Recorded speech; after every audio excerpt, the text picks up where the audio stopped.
Good morning. Okay, I wanted to remind everybody that today is Snake Day. So if you're a little bit nervous about snakes, heads up, that's what it is, because I know I have a couple of friends who are very frightened of snakes, and I never want to scare anybody or make people more afraid of the animals. That's not what I'm trying to do. I want to make it so that everybody, even if you have a fear, that you can overcome a fear or at least gain an appreciation of the animals and the incredible things that they can do. So today I have two snakes. I have a king snake, and his name is Noodle, and then I have a ball python, and her name is Lucille. So the first one I'm going to show you is the king snake, Noodle. Okay. And she has really pretty colors here. Look, Noodle, you have some fans. She's a little bit squirmier, so you'll see that she'll go around and around here.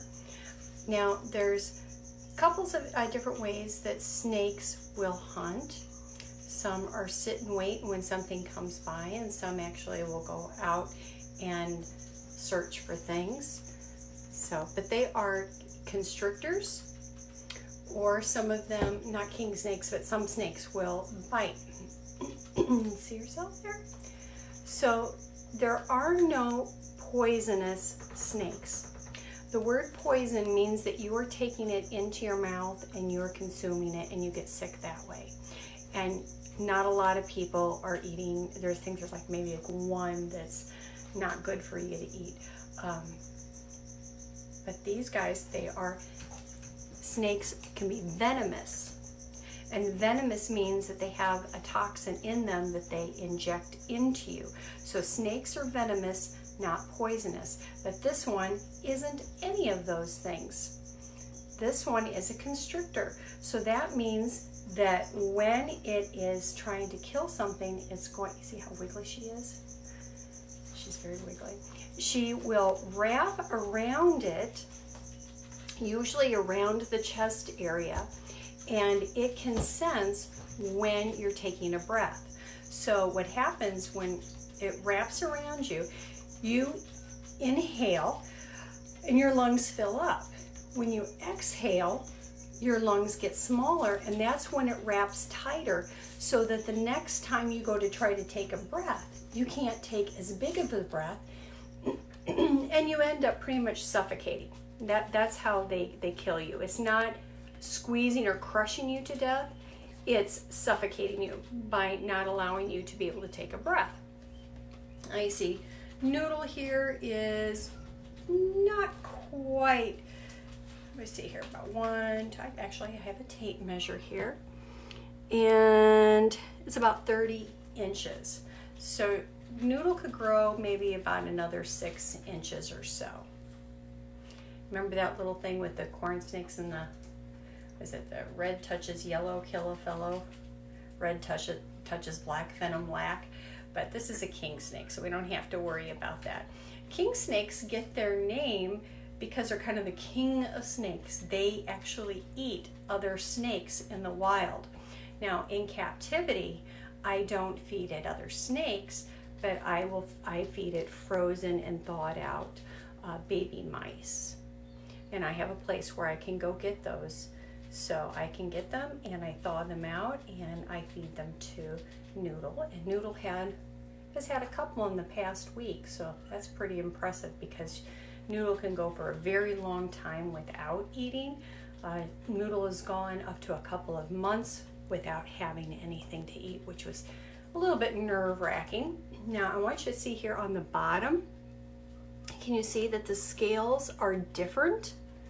So on the top, you can see here that they're smaller, and then on the bottom they're longer. See that?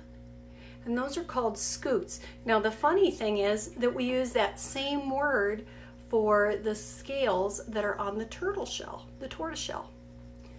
But those are scutes, and they help them to scoot along the ground, but the word is spelled different. It's S-C-U-T-E. I can see that, let me see if she can see the little tongue there. You can see when the tongue sticks out. Now it's split, so what it does is the tongue itself isn't really smelling, it's collecting smells. And then it brings it into its mouth, and on the roof of its mouth are two little holes, kind of like what our nostrils would be, but they're called Jacobson's organs. And they'll bring it up to that, and they're able to smell, and they are able to figure out which direction the smell is closest because of that split tongue right there. Isn't that pretty? That Noodle is very, very wiggly.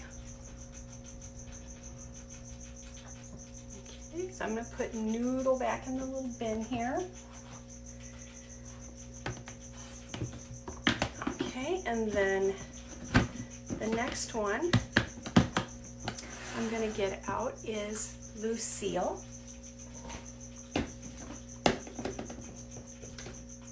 Hi, Lucille.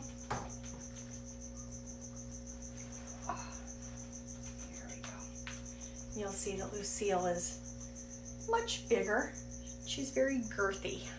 She's a heavier snake. Now she's a little bit different from most ball pythons, because most ball pythons do exactly that. They will get into a ball. Oh, by the way, the king snake, that one is from North America. There's like 6 different king snakes in North America, but they are many different kinds of king snakes, and they are found all over the world, of course, except Antarctica. But the ball python here, this is from Africa. Now, like I said, most ball pythons like to be coiled up into a ball. Lucille's kind of different because she likes to spread out a little bit more. You can see really well here. Let me turn her around here, and you can see those scales on the underside there. Now, when I'm holding her, she feels like a hug. So if you've ever wondered what it kind of felt like, if you have someone in your family that you can hold your hand, you can hold the hand and just give it a little bit of a squeeze, just a little light squeeze. And that's what it feels like when she's holding on to me. You can see she's very long. How long is she? Well, I don't know if I can get the camera down here, but I have one of her sheds on the, oops, too far, sorry. He's not liking that. Okay, so I do have, now I'm gonna put her up here. I don't recommend anybody putting snakes around their neck, but I need to hold her for a second like this. Because I know my husband is downstairs. You should never have a snake around your neck. Not a good idea. Okay, so I have one of her sheds, and this is it right here. Okay, she usually doesn't shed this pretty, but she really did a nice one. When a snake is getting ready to shed, we call it going blue. And the reason we say that is because there's a fluid that builds up between the new skin and the old skin to kind of lubricate it and help to loosen it, and it will go underneath the scale that's over their eyes. There's a scale over their eyes, and that fluid will make the eye look cloudy or blue, and so that's when I can tell when she's getting ready to shed. Now, a lot of times she'll shed in little pieces, and that's, yeah, it's okay, but not great. We'd like it if she shed in one big giant piece like she did this one time right here, that I was able to get this fantastic shed from her. Now, because she's kind of hard to lay out totally flat, I've never really been able to get a good measurement of her, but being able to lay the shed out onto the floor and using my tape measure, she is just a little bit over 5 feet.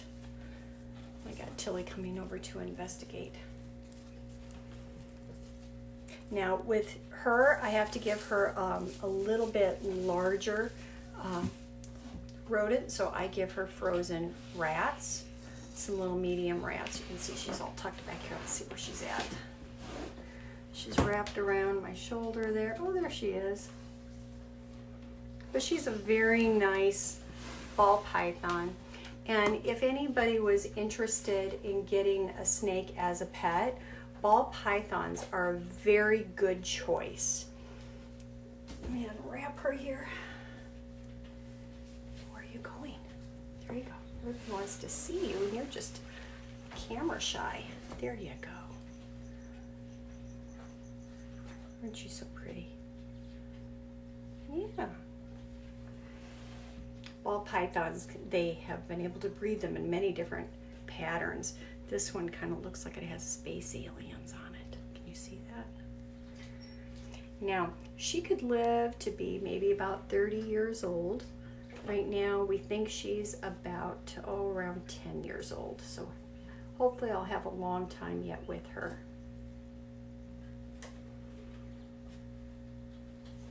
Okay. So that is what I've got for you today. If you have any questions, please feel free to ask them.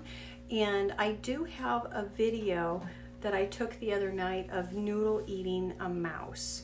And I'm going to post that in the comments below so that if you wanted to watch that, you can. All right. Lucille. See, do you get it? Ball python, Lucille ball. I like that. All right. Well, we'll see you guys on Monday. Remember that Monday is when we weigh and measure the African bullfrog. And it's amazing how much this little guy is growing in such a short time. So I hope you stop by then. And then on Tuesday, we'll read from some Kipling's Just So Stories and have another animal. And on Thursday, we'll read another story. But we'll be here Monday through Friday throughout this quarantine so that you can meet some of these animals, okay? And thank everybody for watching. And make sure to comment and say hi to me. Bye-bye.